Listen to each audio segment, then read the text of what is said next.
Hey guys, welcome back to our channel vision academy classes. Guys, हमारी GK पुस्तक की series चली हुई थी। इसमें आपको टोटल 12 लेक्चर मैंने करवा दिए थे आपके। ये आपका 13वां लेक्चर होगा जो आज का वीडियो रहेगा।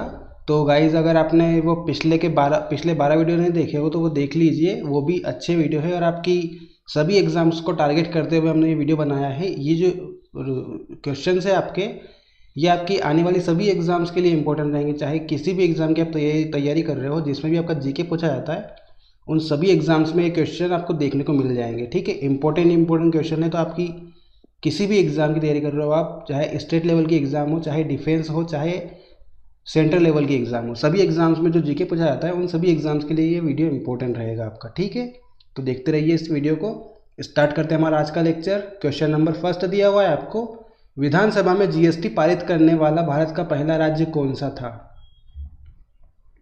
ऑप्शन दिया हुआ है आपको। ऑप्शन नंबर ए दिया हुआ आपको तमिलनाडु, बी दिया हुआ आपको असम, सी दिया आपको गुजरात और डी दिया हुआ आपको मध्य प्रदेश। तो क्वेश्चन नंबर फर्स्ट का आपका आंसर हो जाएगा ऑप्शन नंबर बी, यानी कि असम जो राज्य है ये विधानसभा में जीएसटी पारित करने वाला पहला राज्य था भारत का। ठीक है, ध्यान रखना, असम राज्य था आपका पहला राज्य जिसने जीएसटी कानून को पारित किया था। अब यहाँ पे बात हुई आपकी असम राज्य की, तो असम की जो राजधानी है वो दिसपुर है। यहाँ के जो मुख्यमंत्री है वो सर्बानंद जी सोनोवाल है। सर्बानंद सोनोवाल यहाँ के मुख्यमंत्री है वर्तमान में। जो असम राज्य है इसके राज्यपाल है आपके वर्तमान में जगदीश मुखी। और जो असम राज्य है यहाँ पे उच्च न्यायालय लगता है वो गुवाहाटी उच्च न्यायालय लगता है। ठीक है, गुवाहाटी उच्च न्यायालय के जो मुख्य न्यायाधीश है वर्तमान में वो अजय लांबा जी है। अजय लांबा गुवाहाटी उच्च न्यायालय के मुख्य न्यायाधीश है। यहाँ पे जो असम राज्य की जो विधानसभा की संख्या है वो 126 यहाँ की विधानसभा सीटों की संख्या है। लोकसभा की सीटें यहाँ से 14 आती है और राज्यसभा की सीटें आपकी 7 आती है यहाँ से। ठीक है, और टोटल 33 जिले इसमें इस राज्य में आपके मौजूद है। असम राज्य में टोटल 33 जिले हैं यहाँ पे। ठीक है, और कामाख्या नामक जो मंदिर है आपका प्रसिद्ध मंदिर है, ये कामाख्या मंदिर, वो भी आपका असम राज्य में ही स्थित है। ठीक है, और असम राज्य में आपका बिहू नृत्य फेमस है। ठीक है, बिहू नृत्य असम राज्य का ही नृत्य है जो कि यहाँ का फेमस नृत्य है। इसके अलावा काजीरंगा नेशनल पार्क और मानस नेशनल पार्क ये भी यहीं के हैं। काजीरंगा और मानस नेशनल पार्क भी असम राज्य के ही नेशनल पार्क है। ठीक है, तो ये सब जानकारी आप ध्यान रखना असम राज्य के बारे में। इंपॉर्टेंट क्वेश्चन था ये भी। अगला क्वेश्चन देखते हैं। क्वेश्चन नंबर 2 दिया हुआ है आपको, काष्ठ विज्ञान और प्रौद्योगिकी संस्थान कहाँ स्थित है? ऑप्शन ए दिया हुआ आपको बेंगलोर, बी दिया हुआ है आपको जबलपुर, सी दिया हुआ है आपको भोपाल और डी दिया हुआ है सतना।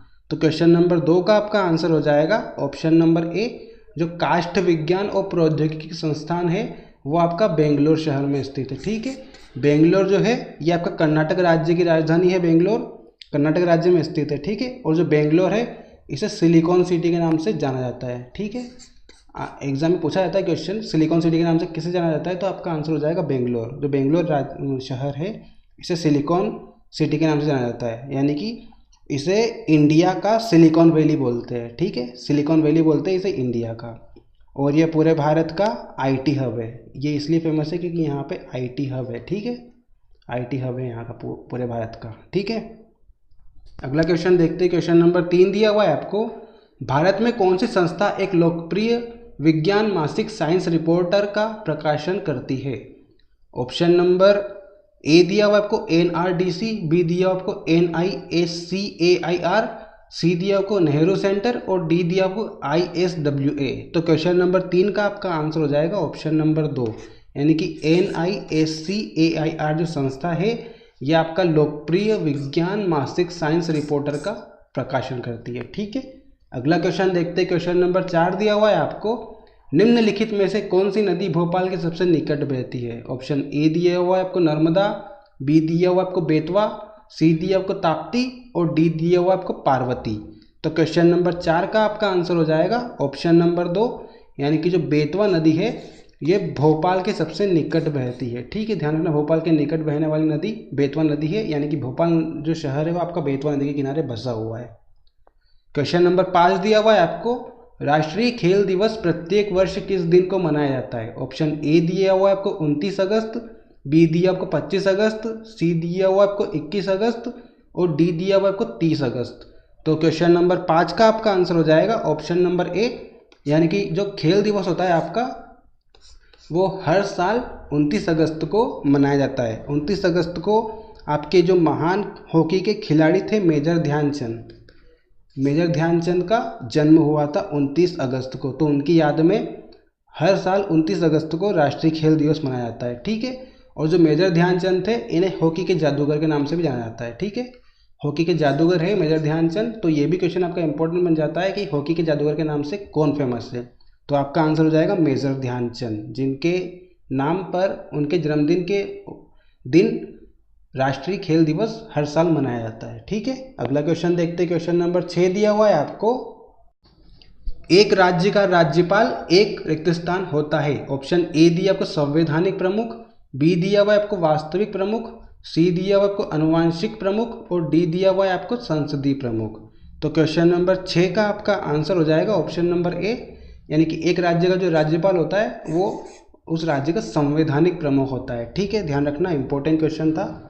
अगला क्वेश्चन देखते हैं। क्वेश्चन नंबर 7 दिया हुआ है आपको, वर्तमान में भारत के नियंत्रक एवं महालेखा परीक्षक यानी कि CAG, इसका फुल फॉर्म आता है आपका कंपाइलर एंड ऑडिटर जनरल। ठीक है, तो ये कौन है आपके वर्तमान में पूछा गया है। तो ऑप्शन ए दिया आपको गिरीश चंद्र मुर्मू, बी दिया हुआ आपको शक्तिकांत दास, सी दिया हुआ आपको विनोद रॉय और डी दिया आपको VN कौल। तो क्वेश्चन नंबर 7 का आपका आंसर हो जाएगा ऑप्शन नंबर ए, जो गिरीश चंद्र मुर्मू है ये वर्तमान में भारत के नियंत्रक एवं महालेखा परीक्षक है। इनकी अभी हाल ही में नियुक्ति हुई है 8 अगस्त को। ठीक है, इसके पहले गिरीश चंद्र मुर्मू जो थे ये जम्मू कश्मीर केंद्र शासित प्रदेश के राज्यपाल उपराज्यपाल थे ये। ठीक है, और अब 8 अगस्त से ये भारत के नियंत्रक एवं महालेखा परीक्षक नियुक्त हो गए हैं। ठीक है, और इंग्लिश में से बोलते हैं कंपाइलर एंड ऑडिटर जनरल। जो CAG होता है, केग बोलते हैं इसे, केग की नियुक्ति भारत का राष्ट्रपति करता है। ठीक है, भारत का राष्ट्रपति केग की नियुक्ति करता है, और जो केग का टाइम पीरियड होता है यानी कि जो उसका कार्यकाल होता है वो आपका 6 वर्ष या 65 वर्ष होता है। ठीक है, यानी कि जो भी व्यक्ति CAG के पद पर चुना जाता है भारत के नियंत्रक एवं महालेखा परीक्षक के पद पर, वो जब चुना गया है तब से लेकर 6 साल तक उस पद पर बना रहेगा, या फिर अगर उसकी उम्र 65 वर्ष 6 साल के पहले ही हो गई हो तब तक वो उस पद पर रहता है। 65 वर्ष के बाद वो अपने आप ही रिटायर हो जाता है। ठीक है, और जो केग होता है उसका वेतन आपका पता होना चाहिए, 2,50,000 इसका वेतन है वर्तमान में, CAG compiler and auditor general का। ठीक है, और जो केग होता है ये अनुच्छेद 148 के तहत चुना जाता है। ठीक है, अनुच्छेद 148 के तहत भारत में कहा गया है कि जो एक पद होगा भारत का, उसका नाम रहेगा आपका केग, यानी कि भारत का नियंत्रक एवं महालेखा परीक्षक। ये आपको अनुच्छेद 148 में बताया गया है। ठीक है, तो ध्यान रखना है सब पॉइंट। अगले क्वेश्चन पर चलते हैं। क्वेश्चन नंबर 8 दिया हुआ है आपको, भारत के पहले ODI क्रिकेट का कप्तान कौन था। ऑप्शन ए दिया आपको मंसूर अली खान पटौदी, बी दिया आपको कपिल देव, सी दिया आपको अजित वाडेकर और डी दिया आपको बिशन सिंह बेदी। तो क्वेश्चन नंबर 8 का आपका आंसर हो जाएगा ऑप्शन नंबर सी, यानी कि अजित वाडेकर जो थे ये भारत के पहले वनडे इंटरनेशनल क्रिकेट के कप्तान थे। वनडे इंटरनेशनल क्रिकेट बोलते हैं इसे इंग्लिश में, और हिंदी में बोला जाता है इसे एक दिवसीय मैच। ठीक है, तो भारत के पहले वनडे इंटरनेशनल क्रिकेट के कप्तान थे आपके अजित वाडेकर। ठीक है, 1974 में बने थे ये, ध्यान रखना 1974 में कप्तान बने थे। ठीक है, अगला क्वेश्चन देखते हैं। क्वेश्चन नंबर 9 दिया हुआ है आपको, स्माइलिंग बुद्धा के नाम से किसे जाना जाता है। ऑप्शन ए दिया हुआ है आपको बोध गया में बुद्ध की मूर्ति, बी दिया आपको भारत के पहले सफल परमाणु बम परीक्षण के लिए कोड नाम, सी दिया आपको भारतीय सेना में शामिल एक जहाज और डी दिया आपको विस्थापित बौद्ध भिक्षुओं के लिए तैयार बस्तियाँ। तो क्वेश्चन नंबर 9 का आपका आंसर हो जाएगा ऑप्शन नंबर 2, जो स्माइलिंग बुद्धा है वो भारत के पहले सफल परमाणु बम परीक्षण के लिए कोड नाम था। ठीक है, तो ये दूसरा आंसर इसका सही हो जाएगा, दूसरा ऑप्शन। और स्माइलिंग बुद्धा को हम हिंदी में बोलते हैं मुस्कुराते बुद्ध, इस नाम से भी इसे जाना जाता है। स्माइलिंग बुद्धा के अलावा मुस्कुराते बुद्ध भी इसका एक और नाम है। 1974 में ये परीक्षण किया गया था राजस्थान के पोखरण में। ठीक है, और ये भारत का पहला परमाणु परीक्षण था, जिसके बाद भारत की गिनती उन देशों में भी होने लगी जो कि परमाणु हथियारों के दम पर दुनिया में अपना वर्चस्व साबित करते थे। ठीक है, और इसके अलावा आपका सेकंड परीक्षण भी हुआ था जो कि पोखरण में ही किया गया था, राजस्थान के पोखरण में, और उसका टाइम था आपका 1998। ठीक है, तो ध्यान रखना आपका सेकंड पोखरण परीक्षण आपका राजस्थान के पोखरण में ही किया गया था जो कि 1998 में किया गया था, और पहला पोखरण परीक्षण आपका 1974 में किया गया था। ठीक है, तो ध्यान रखना। अगला क्वेश्चन देखते हैं, क्वेश्चन नंबर 10 दिया हुआ है आपको, अशोक चक्र में कितनी तीलियां होती है? ऑप्शन ए दिया आपको 24, बी दिया आपको 26, सी दिया आपको 12 और डी दिया आपको 18। तो क्वेश्चन नंबर 10 का आपका आंसर हो जाएगा ऑप्शन नंबर ए, जो अशोक चक्र है उसमें आपकी 24 तीलियां होती है। ठीक है, और ये जो अशोक चक्र है ये चक्र धर्म चक्र का प्रतीक है। भारत के राष्ट्रीय ध्वज में अशोक चक्र को स्थान दिया गया है। ठीक है, जो भारत का राष्ट्रीय ध्वज है इसमें इस अशोक चक्र को स्थान दिया गया है, और इस चक्र में आपकी 24 तीलियां है। जो ये चक्र है ये आपका धर्म चक्र का प्रतीक है। ठीक है, अगला क्वेश्चन देखते हैं, क्वेश्चन नंबर 11 दिया हुआ है आपको, हमारे देश में आयोजित उस कार्यक्रम का नाम क्या है जिसका लक्ष्य प्राथमिक विद्यालयों में न्यूनतम आवश्यक सुविधाएं उपलब्ध कराना है? ऑप्शन दिए हुए आपको, option number A operation black board, B दिया आपको सर्व शिक्षा अभियान, सी दिया आपको ऑपरेशन चौक एंड डस्टर, और डी दिया आपको सभी के लिए शिक्षा। तो क्वेश्चन नंबर 11 का आपका आंसर हो जाएगा ऑप्शन नंबर ए, जो हमारे देश में एक कार्यक्रम आयोजित किया गया था जिसका लक्ष्य था आपका प्राथमिक विद्यालयों में न्यूनतम आवश्यक सुविधाएं उपलब्ध कराना। तो जो ऑपरेशन स्टार्ट किया था इसके तहत, उस ऑपरेशन का नाम था आपका ऑपरेशन ब्लैक बोर्ड। ठीक है, तो इसका पहला ऑप्शन आपका सही आंसर हो जाएगा। अगला क्वेश्चन देखते हैं, क्वेश्चन नंबर 12 दिया हुआ है आपको, विक्टोरिया मेमोरियल किस शहर में स्थित है? ऑप्शन ए दिया आपको कोलकाता, बी दिया आपको चेन्नई, सी दिया हुआ आपको मुंबई, और डी दिया हुआ आपको इंदौर। तो क्वेश्चन नंबर 12 का आपका आंसर हो जाएगा ऑप्शन नंबर ए, जो विक्टोरिया मेमोरियल है वो आपका कोलकाता शहर में। ठीक है, और जो कोलकाता है ये पश्चिम बंगाल की राजधानी है आपकी, पश्चिम बंगाल की राजधानी है आपकी कोलकाता। और जो कोलकाता है ये हुगली नदी के किनारे बसा हुआ शहर है, हुगली नदी के किनारे बसा हुआ है ये। ठीक है, जो कोलकाता है इसे हम सिटी ऑफ जॉय के नाम से भी जानते हैं, सिटी ऑफ जॉय के नाम से भी जाना जाता है कोलकाता को। और 1984 में सबसे पहले मेट्रो ट्रेन की शुरुआत आपकी कोलकाता में ही हुई थी। 1984 में आपकी मेट्रो ट्रेन स्टार्ट हुई थी, और वो सबसे पहले कोलकाता शहर से ही स्टार्ट की गई थी। टोटल 4 शहरों में अभी तक मेट्रो ट्रेन है आपकी, कोलकाता, दिल्ली, मुंबई और चेन्नई। ठीक है, ये 4 शहर है आपके जहाँ पे मेट्रो ट्रेन चलती है। ठीक है, तो ध्यान रखना। उसके अलावा कोलकाता को पूर्वी भारत का प्रवेश द्वार भी कहा जाता है। ठीक है, ये पूर्वी भारत का प्रवेश द्वार है। ठीक है, इसके अलावा जो मुंबई शहर है उसे पश्चिमी भारत का प्रवेश द्वार कहा जाता है। ध्यान रखना, जो कोलकाता है उसे पूर्वी भारत का प्रवेश द्वार कहा जाता है, और जो मुंबई है उसे पश्चिमी भारत का प्रवेश द्वार कहा जाता है। ठीक है, दोनों साइड से आपके द्वार है। अगला क्वेश्चन देखते हैं, क्वेश्चन नंबर 13 दिया हुआ है आपको, विंध्य श्रेणी में सबसे ऊंची चोटी कौन सी है? ऑप्शन ए दिया आपको मिकाई श्रेणी, बी दिया आपको गुडविल चोटी, सी दिया आपको बेल चोटी, और डी दिया आपको कास्केड चोटी। तो क्वेश्चन नंबर 13 का आपका आंसर हो जाएगा ऑप्शन नंबर 2, यानी कि जो गुडविल चोटी है ये विंध्य श्रेणी की सबसे ऊंची चोटी है। ठीक है, इसका एक और नाम है आपका सद्भावना शिखर। तो एग्जाम में आपसे पूछ सकता है कि सद्भावना शिखर किस चोटी का अन्य नाम है, तो आपका आंसर होगा गुडविल चोटी। तो आपसे किसी भी तरह से एग्जाम में क्वेश्चन पूछा जा सकता है, तो ध्यान रखना इस क्वेश्चन को। अगला क्वेश्चन देखते हैं, क्वेश्चन नंबर 14 दिया हुआ है आपको, सड़क मार्ग, राजमार्ग और बंदरगाहों के लिए भारत का कौन सा मंत्री है? ऑप्शन ए दिया हुआ है आपको पीयूष गोयल, बी दिया आपको सुरेश प्रभु, सी दिया हुआ आपको राधा मोहन सिंह, और डी दिया हुआ है आपको नितिन गडकरी। तो क्वेश्चन नंबर 14 का आपका आंसर हो जाएगा ऑप्शन नंबर 4, जो नितिन गडकरी है ये वर्तमान में भारत के सड़क मार्ग मंत्री, राजमार्ग मंत्री और बंदरगाहों के लिए मंत्री है। यानी तीनों मंत्रालय इन्हीं के हाथ में है, सड़क, राजमार्ग और बंदरगाह। ठीक है, तो सड़क परिवहन मंत्री आपके नितिन गडकरी है वर्तमान में। ठीक है, ध्यान रखना इसे। अगला क्वेश्चन देखते हैं, क्वेश्चन नंबर 15 दिया हुआ है आपको, सोनगिरी किसका तीर्थ स्थान है? ऑप्शन ए दिया हुआ है आपको जैन, बी दिया हुआ आपको मुसलमानों का, सी दिया हुआ आपको बौद्धों का, और डी दिया आपको सिख। तो क्वेश्चन नंबर 15 का आपका आंसर हो जाएगा ऑप्शन नंबर ए, जो सोनगिरी है ये जैन धर्म के लिए प्रसिद्ध तीर्थ स्थान है। ठीक है, और ये जो सोनगिरी है ये आपके मध्य प्रदेश के दतिया ज़िले में स्थित है। ठीक है, मध्य प्रदेश के दतिया में स्थित है ये।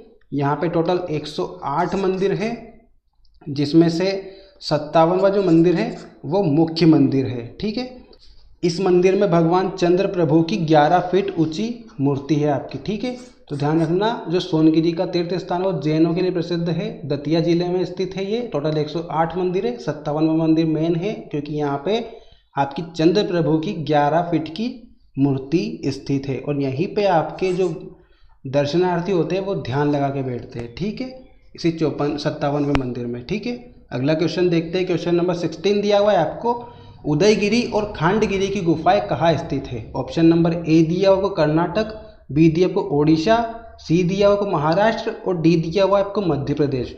तो क्वेश्चन नंबर 16 का आपका आंसर हो जाएगा ऑप्शन नंबर 2, ओडिशा राज्य में आपके उदयगिरी और खांडगिरी की गुफाएं स्थित है। ठीक है, तो ये गुफाएं जो है ये भुवनेश्वर के पास में स्थित 2 पहाड़ियाँ है। उदयगिरी जो गुफाएं है उसमें 18 गुफाएं हैं आपकी, और जो खांडगिरी की गुफाएं उसमें आपकी टोटल 15 गुफाएं आती है। ठीक है, इनका निर्माण कलिंग के नरेश खारवेल ने किया था। कलिंग के नरेश थे खारवेल, उन्होंने इनका निर्माण किया था, और कब किया था? 209 ईस्वी से 170 ईसा पूर्व किया था इन्होंने। ठीक है, ध्यान रखना है टाइम पीरियड, 209 से 170 ईसा पूर्व इन्होंने इसका निर्माण किया था, इनके बीच में करवाया था। ठीक है, क्वेश्चन नंबर 17 देखते हैं। निम्नलिखित देशों में से प्याज का सबसे बड़ा उत्पादक देश कौन सा है? ऑप्शन नंबर ए दिया हुआ आपको यूएसए, बी दिया हुआ है आपको पाकिस्तान, सी दिया हुआ है आपको भारत, और डी दिया हुआ है आपको चीन। तो क्वेश्चन नंबर 17 का आपका आंसर हो जाएगा ऑप्शन नंबर 4, यानी कि जो चीन देश है ये प्याज का सबसे बड़ा उत्पादक देश है। प्याज के उत्पादन में पहले नंबर पे आता है आपका चीन। ठीक है, यहाँ पे बात हुई है चीन देश की, तो चीन के बारे में जान लेते हैं। चीन की जो राजधानी वो बीजिंग है। यहाँ के जो करेंसी चलती है यहाँ पे वो रेनमिन है। रेनमिन भी चीन की करेंसी है, और जो चीन है उसने हाल ही में घोषणा की है कि वो भी अभी अपनी डिजिटल करेंसी भी लॉन्च करेगा। तो डिजिटल करेंसी का नाम रखा है उसने युआन, जिसे DCEP भी बोलते हैं। DCEP का मतलब होता है आपका डिजिटल करेंसी इलेक्ट्रॉनिक पेमेंट। ठीक है, ध्यान रखना इसका full form digital currency electronic payment होता है इसका फुल फॉर्म। ठीक है, और चीन के जो राष्ट्रपति है वो शी जिनपिंग है। ठीक है, शी जिनपिंग चीन के वर्तमान में राष्ट्रपति है। और चीन की सबसे बड़ी नदी का नाम याद रखना आपको, यांगसी नदी जो है ये सबसे बड़ी नदी है चीन की। जो ये नदी है ये आपकी चीन की ही नहीं बल्कि पूरे एशिया महाद्वीप की सबसे बड़ी नदी है, यानी कि पूरे एशिया महाद्वीप की सबसे बड़ी नदी है आपकी यांगसी, और पूरे वर्ल्ड में ये तीसरे नंबर की सबसे बड़ी नदी है। ठीक है, ये भी ध्यान रखना, पूरे वर्ल्ड की सबसे बड़ी तीसरे नंबर की नदी है ये, और एशिया महाद्वीप की सबसे बड़ी नदी आपकी यांगसी। अगला क्वेश्चन दिया आपको क्वेश्चन नंबर 18, राष्ट्रीय पंचायती राज दिवस कब मनाया जाता है? ऑप्शन ए दिया हुआ है आपको 24 अप्रैल, बी दिया हुआ आपको 2 जून, सी दिया हुआ आपको 20 सितंबर, और डी दिया हुआ आपको 19 दिसंबर। तो क्वेश्चन नंबर 18 का आपका आंसर हो जाएगा ऑप्शन नंबर ए, यानी कि हर साल 24 अप्रैल को राष्ट्रीय पंचायती राज दिवस मनाया जाता है। इस दिवस को मनाने के पीछे मुख्य कारण जो है वो है आपका 73वां संविधान संशोधन अधिनियम 1992 का पारित होना। 73वां संविधान संशोधन अधिनियम 1992 जो है ये आपका 24 अप्रैल 1993 को लागू हुआ था, इसलिए इस दिन को हर साल 24 अप्रैल को राष्ट्रीय पंचायती राज दिवस मनाया जाता है। ठीक है, पंचायती राज दिवस की जो शुरुआत हुई थी वो आपकी 2010 से हुई थी, यानी कि 2010 से हर साल 24 अप्रैल को राष्ट्रीय पंचायती राज दिवस के रूप में मनाया जाता है, क्योंकि इस दिन 73वां संविधान संशोधन 1992 को लागू किया गया था। ठीक है, तो ध्यान रखना इस क्वेश्चन को।